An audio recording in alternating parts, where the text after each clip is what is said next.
Today, I want to share 3 simple stories from my life. Nothing dramatic. Just 3 experiences that shaped who I became. I left college early.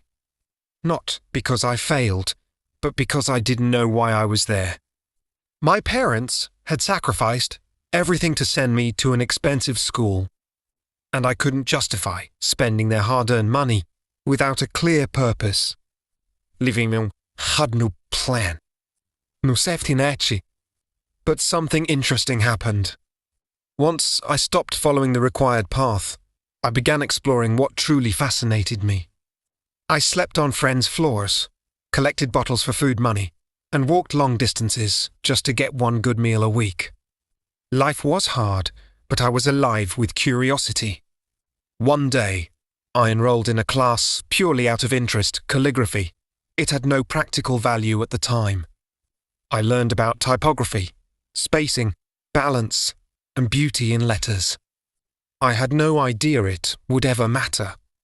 Years later, when we designed our first computer, those lessons came back. That curiosity shaped how technology looked and felt. What seemed useless at the time became invaluable later. You can't always understand life while you're moving forward. Meaning only becomes clear when you look back. So trust the process. Trust your instincts. Even if the road looks uncertain, it might be leading you somewhere extraordinary. I discovered what I loved early. I helped build a company from nothing, working day and night, with people who believed in the same dream. Within a decade, it grew into something massive. Then, unexpectedly, I was pushed out. Losing the company I helped create broke me. I felt ashamed, lost, and directionless. For a while, I questioned everything. But beneath the pain, one thing remained unchanged: I still loved creating. That realization saved me.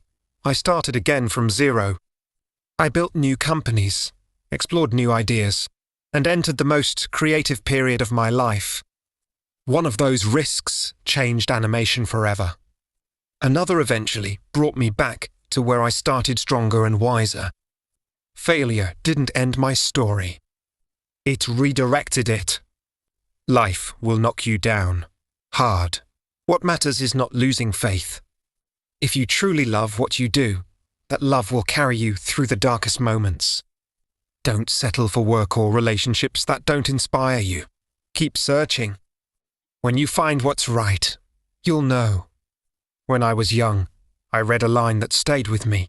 Live each day as if it could be your last. Since then, I've asked myself one question every morning. If today were my final day, would I be satisfied with how I'm living? Whenever the answer was no for too long, I knew something had to change. Remembering that life is temporary strips away fear. Ego disappears. Other people's expectations lose power. What remains is what truly matters. Death isn't something to fear, it gives life meaning. It makes room for new ideas, new people, new possibilities. Your time here is limited. Don't waste it living someone else's version of life. Don't let the opinions of others silence your inner voice. Have the courage to trust your heart. It already knows the direction you're meant to take. Everything else is secondary. Stay curious. Stay bold. Stay hungry.